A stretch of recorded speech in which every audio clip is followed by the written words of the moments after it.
Parliamentary Reporter Dictation number 3 at the speed of 140 words per minute. Be ready? Start.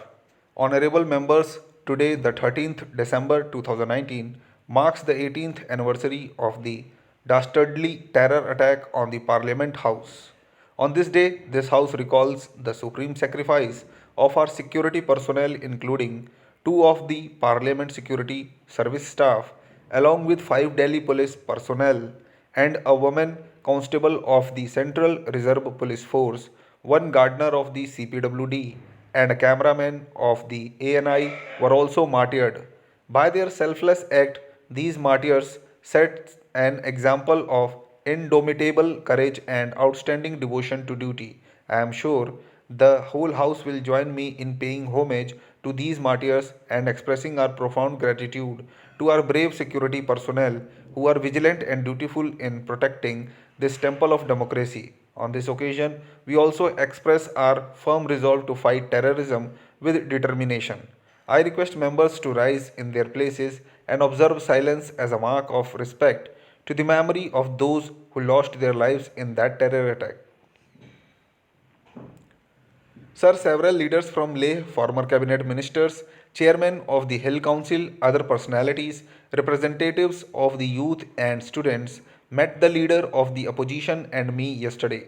They wanted through us to apprise the chairperson and honorable members of this august house of the alarming situation developing in Leh because of the demonstrations taking place daily for inclusion of the Union Territory of Ladakh in the 6th schedule. Sir, they feel that the 6th schedule covers the extents to some of the northeastern states like Assam, Tripura, Mizoram, Meghalaya, and their hill councils have been given constitution legality. People in Leh and Ladakh were initially very happy and by and large welcomed the announcement of the Union Territory as opposed to the Kargil. However, that initial euphoria is now giving way to a lot of apprehension, fear, and disenchantment that if they are not able to protect and safeguard their resources or their unique cultural identity, the failure of this will be a big problem for them and pose enormous difficulties for protection of their land. This is what they feel. They say that both Leh and Kargil have at least 97% of their population as tribal. So, their inclusion in the 6th schedule should be granted by the government. Sir, I would like to say that the two autonomous hill councils in both Leh and Kargil have no powers to make laws. They have no authority to protect private land. Presently, they are statutory bodies and not constitutional bodies. Unless they are under the 6th schedule, they will not be able to protect the people and the land of Ladakh.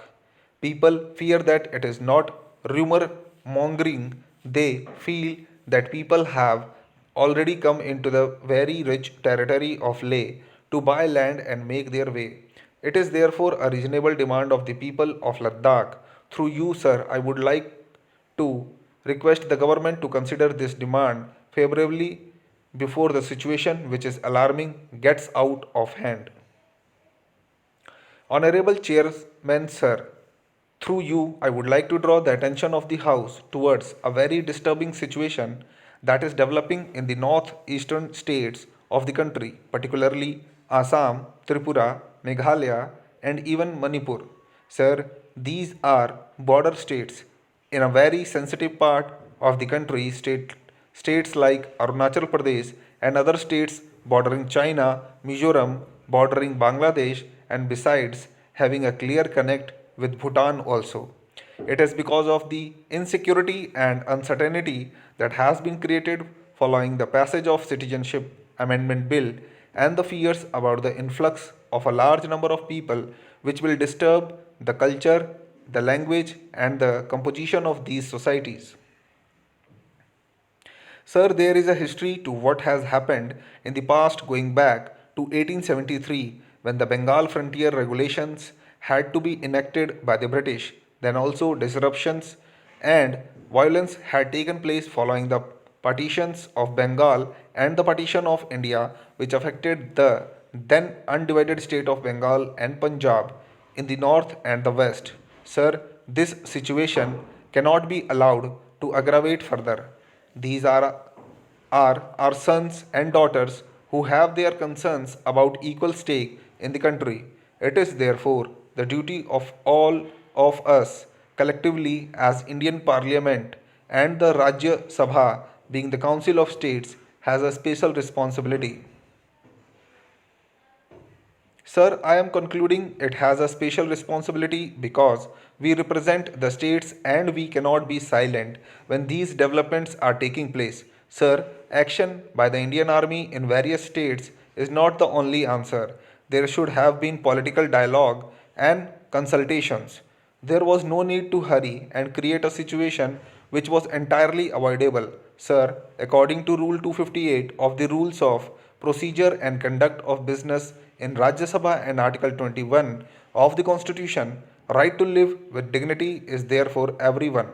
I am not only a woman but also an artist, a sensitive one. Yesterday, in a public meeting, sir, a leading personality of the Congress party, a top leader has described India as not make in India but rape in India. Under Skill India mission, about 20 central ministries/departments, including Ministry of Skill Development and Entrepreneurship (MSDE), are involved in the implementation of more than 40 schemes for various skill development programs for youth across the country. Major schemes include Pradhan Mantri Kaushal Vikas Yojana (PMKVY), scheme of Jan Shikshan Sansthan (JSS) for skill development, scheme for creation improvement of training infrastructure ITIs, National Apprenticeship Promotion Scheme NAPS. The subject of land and its management falls within the legislative and administrative jurisdiction of the respective states as provided under entry numbers 18 and 45 of list 2nd state list of the 7th schedule to the constitution. The central government, through the Digital India Land Records Modernization Program, a central sector scheme, is providing financial assistance to the states inter alia for computerization of land records, integrated land information management system under the aegis of the Digital India Land Records Modernization Program, which will provide online single window at a glance access to all available relevant information to give a fair comprehensive position of any plot of land in question to the landowner, concerned officers/agencies and interested persons and entrepreneurs, etc. Inter alia reduces and disputes and check fraudulent and benami transactions as reported by the states. The statistics relating to causes of fraud etc. reduced due to digitization of land records are not maintained by them. Adequate awareness about the program is made in the public by the states through print, electronic, and social media as well as hoardings and banners at prominent places, etc. There is an adequate fund provision for IEC activities under the program. The digitization of the land records does not require any fee from the owners of the land.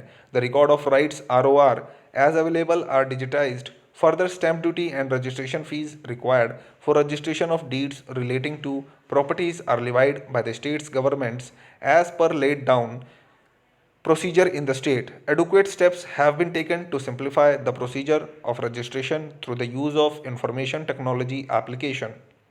There is no procedure for handing over of new railway track to government railway police GRP/district police having jurisdiction. Once the railway track becomes operational, intimation to all concerned including stakeholders of state government is given for further necessary action at their end.